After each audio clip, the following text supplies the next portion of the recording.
Gift of Life in Philadelphia and CORE, based in Pittsburgh, are the two nonprofits that oversee organ donation in Pennsylvania.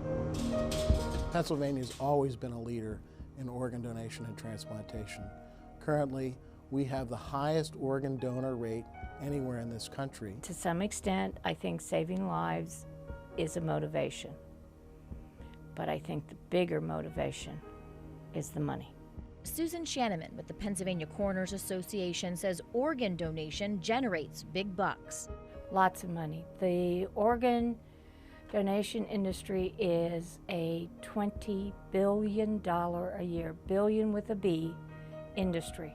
First of all, it's the concept that it's profit-driven is so far from the truth, it's ridiculous. We took a look at the 2012 tax forms for Gift of Life and CORE.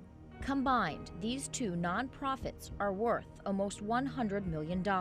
In 2012, CORE listed at least 6 employees making over $100,000. Gift of Life listed at least 8. Their CEOs topped off those lists. Both made more than $300,000.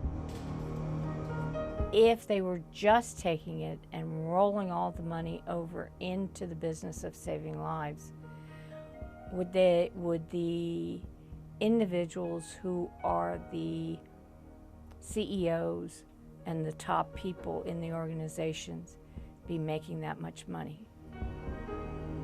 Is that a lot of money for a nonprofit to be bringing in on people who are donating?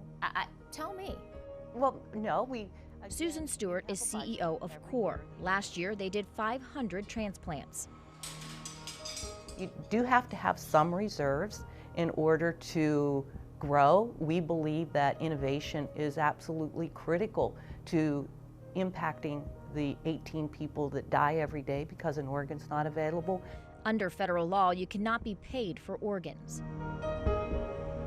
So this concept, though, that people are, quote, making money is just not true. People are reimbursed for their costs.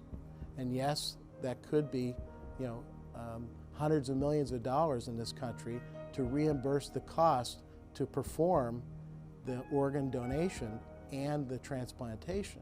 I've always found it quite ironic that there we don't really apply this kind of moral hierarchy in saying that there is something wrong with these young women who are receiving payment for their ova, that there's something wrong with those who are gestating for payment, or that these young Michelle Goodwin is a law professor and author who has taken her concerns about organ donation to the White House. There's a very robust tissue market in the United States. It's a multi-billion-dollar a year industry with corporations that trade on stock exchanges, the New York Stock Exchange and others, that buy and sell and trade human tissue all the time. Most people, in fact, at some point in their lives are going to come into contact with human tissue that's been marketized and now implanted in their body. That white amalgam that you receive at the dental office, guess what? It's human bone. Comes from somebody's body, someplace, and now you've paid for it. With companies making millions off of donated tissues and nonprofits building multi-million-dollar reserves, is it time to reevaluate the federal law? Should donor families be compensated?